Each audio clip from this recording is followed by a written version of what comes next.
Para iniciarmos o estudo da estrutura óssea, precisamos entender alguns termos básicos da ossologia, estudo dos nossos ossos. Primeiramente, quais são as funções dos nossos ossos, do nosso esqueleto? Não são somente a sustentação, proteção dos órgãos vitais e pelo movimento, mas também responsáveis pelo armazenamento de sais minerais, como cálcio e fósforo, e a produção de células sanguíneas e o armazenamento de triglicerídeos, medula óssea amarela, tecido adiposo e energia química potencial. Após entender um pouco sobre as funções dos ossos, precisamos entender um pouco sobre a classificação deles e veremos alguns principais. Os ossos longos, que têm o seu comprimento maior que a largura e são constituídos por um corpo e duas extremidades, eles são um pouco encurvados, o que lhes garante maior resistência. Os ossos sem um pouco encurvados absorvem o estresse mecânico do peso do corpo em vários pontos, de tal forma que há melhor distribuição do mesmo. Os ossos longos têm sua diáfise formada por um tecido ósseo compacto e apresentam grande quantidade de ossos esponjosos em sua epífise. Um exemplo, o fêmur.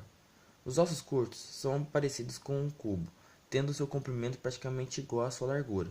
Eles são compostos por ossos esponjosos, exceto na sua superfície onde há uma fina camada de tecido ósseo compacto. Um exemplo, o osso do carpo. Ossos alongados são os ossos longos, porém achatados, e não apresentam canal central. Um exemplo, a costela. Os ossos irregulares apresentam formas complexas e não podem ser agrupados em nenhuma categoria prévia. Eles têm a quantidade variáveis de ossos esponjosos e ossos compactos. Um exemplo, nossa vértebra.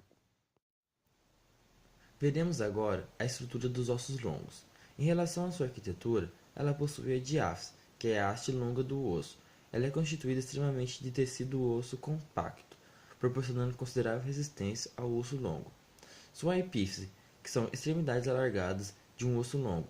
A epífise de um osso ou articula ou une a um segundo osso em uma articulação. Cada epífise consiste de uma fina camada de osso compacto que reveste o osso esponjoso e recoberto por cartilagem. Sua metáfise, parte dilatada da diáfise mais próxima da epífise. A cartilagem ou lâmina epifisiária, nas crianças e nos adultos jovens, a diáfise e a epífise são separadas por uma estrutura, fina camada de cartilagem, responsável pelo crescimento dos ossos em comprimento. Ainda falando sobre a arquitetura dos ossos longos, possuímos o periósteo, que é uma membrana de tecido conjuntivo denso, muito fibroso, que reveste a superfície externa da diáfise, fixando-se firmemente a toda a superfície externa do osso, exceto as cartilagens articular. Protege os ossos e serve como ponto de fixação para os músculos, e contém os vasos sanguíneos, que o nutrem os ossos subjacentes. A cavidade medular é o espaço cilíndrico eco, dentro da diáfise, e em adultos contém a medula óssea amarela. O endósteo se encontra no interior da cavidade medular do osso, revestido por um tecido conjuntivo. Em relação à composição do osso, no tecido ósseo estão presentes alguns tipos de células, destacando-se osteoblastos, são as células formadoras de osso, osteoclastos, são responsáveis pela reabsorção óssea, remodelamento do osso.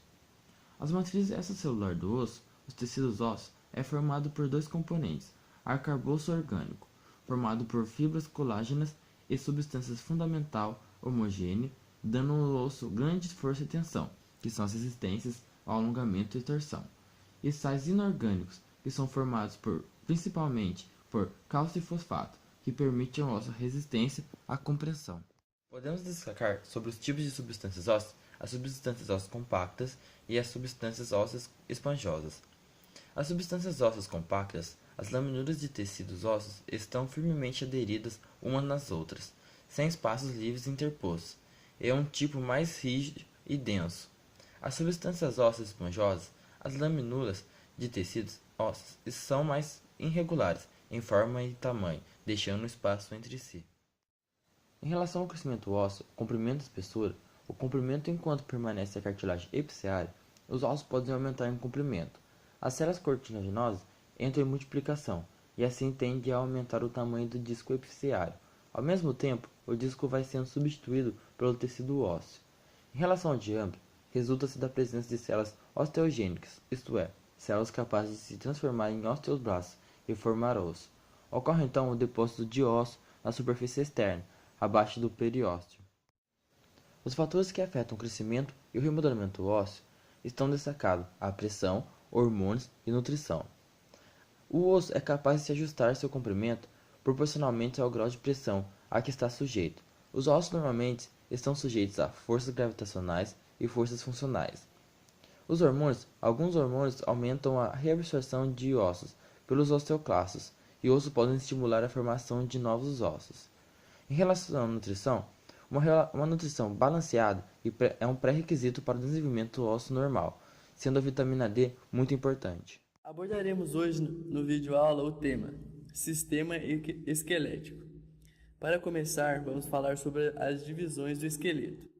O esqueleto humano é dividido em duas partes principais, que são o esqueleto axial e o esqueleto apendicular.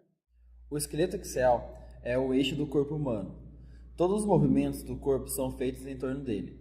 O esqueleto axial é composto pela coluna vertebral, pela caixa torácica, que compreende o externo e as costelas, e o crânio. Esses são os elementos que compreendem o esqueleto axial. O esqueleto apendicular, ele fica pendurado no esqueleto axial, que compreende os membros superiores e inferiores. Começando pelo esqueleto axial, temos 3 imagens da coluna vertebral. Na anterior, conseguimos ver os corpos vertebrais e seus respectivos discos, e embaixo o sacro e o cóccix. Então, contabilizando as vértebras, se tem 7 vértebras cervicais, 12 torácicas, 5 lombares, 5 sacrais e 4 coccígenas. Porém, o sacro é um osso fundido, são 5 vértebras em um osso só, e no cóccix são 4 vértebras também em apenas um osso. Portanto, o sacro conta como uma coisa só, e o cóccix também, totalizando 26 ossos. Pela vista lateral, há curvaturas naturais. Na vista posterior, é possível observar os processos espinhais. A caixa torácica compreende 12 pares de costelas, totalizando 24 costelas e o osso externo, tendo 25 ossos na caixa torácica. O osso externo fica ligado às costelas através de cartilagens. Da primeira até a 7ª costela, temos as costelas chamadas verdadeiras, que são ligadas diretamente ao osso externo pelas cartilagens costais. Da 8ª até a 10ª costela, são as falsas, que se unem à cartilagem da 7ª costela, e as duas últimas que não possuem ligações e servem como ponto de apoio muscular e ligamentar, que são chamadas costelas flutuantes. O crânio, ou a cabeça, é dividida em neurocrânio, que são os ossos que têm contato com o cérebro, a face e os ossos do ouvido interno. No neurocrânio existem 8 ossos, na face 15 ossos e no ouvido interno 6 ossos, sendo 3 de cada lado, que são martelo, bigorna e o estribo. Na região da cabeça totaliza 29 ossos, encerrando o esqueleto axial. O esqueleto apendicular superior é unido no esqueleto axial pela clavícula e pela escápula.